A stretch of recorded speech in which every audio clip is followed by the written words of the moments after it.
একদিকে তাদের স্বজন হারানোর বেদনা, অঙ্গ হারানোর বেদনা, অন্যদিকে প্রায় 1.5 বছর পার হওয়ার পরও যে আকাঙ্ক্ষা, যে স্বপ্নের বাংলাদেশের জন্য তারা রক্ত দিয়েছিলেন, স্বজন হারিয়েছিলেন, সেই স্বপ্ন পুরো না হওয়ার বেদনা নিয়ে আজকের ঐতিহাসিক সোহরাওয়ার্দী উদ্যানে তারা সমবেত হয়েছে। বাংলাদেশ জামাত ইসলামের পক্ষ থেকে 11 দলের পক্ষ থেকে আমরা আপনাদের কাছে ক্ষমা প্রার্থী। যে কারণে আপনারা রক্ত দিয়েছিলেন, যে কারণে স্বজন হারিয়েছিলেন, বন্ধু হয়েছিলেন, চোখ হারিয়েছিলেন, 1.5 বছর পর সেই দাবি পূরণের জন্য আবার এখানে আসতে হবে। এটার জন্য আপনাদের কাছে আমরা ক্ষমা প্রার্থী। আপনারা লজ্জিত, আপনারা আমাদেরকে ক্ষমা করে দেবেন।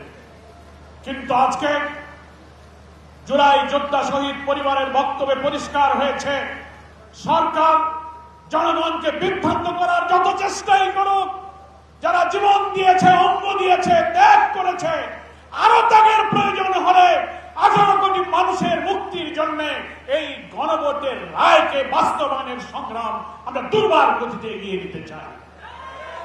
গণভোটের রায় অর্থ কি? গণভোটে যে রায় 5 কোটি মানুষ হাতে ভোট দিয়ে জয়যুক্ত করেছে, তার অর্থ হলো ঐক্যমত্য কমিশনের জুলাই সনদের 84টি বিষয়ে যারা একমত, 47টি সাংবিধানিক পরিবর্তনের ব্যাপারে হাতে ভোট দিয়ে তার পক্ষে ভোট দিয়েছে। এমনকি প্রধানমন্ত্রী হার পক্ষে যদি ভোট দিয়ে থাকেন, তিনি এই গণভোটের রায় মানার পক্ষে হা বলেছেন। আজকে তিনি সেখান থেকে উল্টে যাচ্ছেন আর বিভ্রান্তিকর কথা বলছেন, আমরা অক্ষরে অক্ষরে মানব। তাই যদি মানেন, তাহলে কেন বলছেন নোট অফ ডিসেন্ট? গুরুত্বপূর্ণ সাংবিধানিক 10টি ব্যাপারে আপনি আপত্তি করেছেন, যেখানে সমস্ত সাংবিধানিক পদ, প্রধানমন্ত্রী হলে তিনি দলের প্রধান থাকবেন না, কেয়ারটেকার সরকার পদ্ধতির ব্যাপারে একটি পয়েন্ট আপনি নোট অফ ডিসেন্ট দিয়েছেন, উচ্চ কক্ষে পিয়ারের ব্যাপারে নোট অফ ডিসেন্ট দিয়েছেন, চুক্তি এবং আন্তর্জাতিক সমস্ত চুক্তির ব্যাপারে 2 কক্ষে অনুমোদনের প্রশ্নে আপনারা ডিফেন্স দিয়েছেন।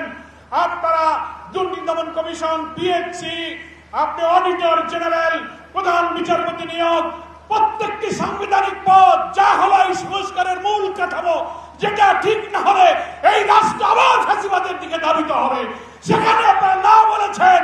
অথচ জনগণকে আপনারা শুভঙ্করের ফাঁকি দিয়ে বলছেন আমরা মেনে নেব। 5 কোটি মানুষ হাতে ভোট দিয়ে আপনাদের এই সেই নোট অফ ডিসেন্টকে খারিজ করে দিয়েছে। 5 কোটি মানুষের সামনে আপনাদের নোট অফ ডিসেন্ট নাই। গণভোটের ব্যালটে যে 4টি প্রশ্ন, সেখানেও নোট অফ ডিসেন্ট নাই। তার অর্থ হলো গণভোটের পুরা রায় আপনাকে মানতে হবে।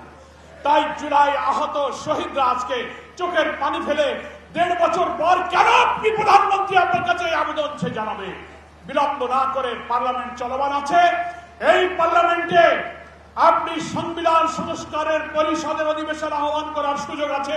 আপনি ডাকুন, শপথ গ্রহণ করুন এবং গণভোটের ফলাফল অনুযায়ী সংস্কারের প্রস্তাবকে মেনে নিয়ে সংবিধানের তফসিল অন্তর্ভুক্ত করুন। তাহলেই শহীদদের রক্ত, এই আকাঙ্ক্ষা, আত্মদান তখন সফল হবে। তা না হলে আবার যদি রক্তাক্ত আন্দোলনের দিকে এই শহীদদেরকে ঠেলে দেন, জাতির কাছে আপনাদেরকে নির্মম পরিণতি বরণ করতে হবে, যেটা 5 আগস্টের বিপ্লব থেকে আপনাদেরকে শিক্ষা নিতে হবে।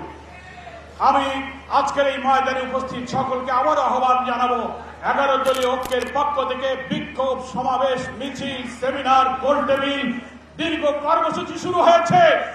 জাতীয় সংসদে আমাদের নেতারা লড়াই করবেন, রাজপথে লড়াই চলবে।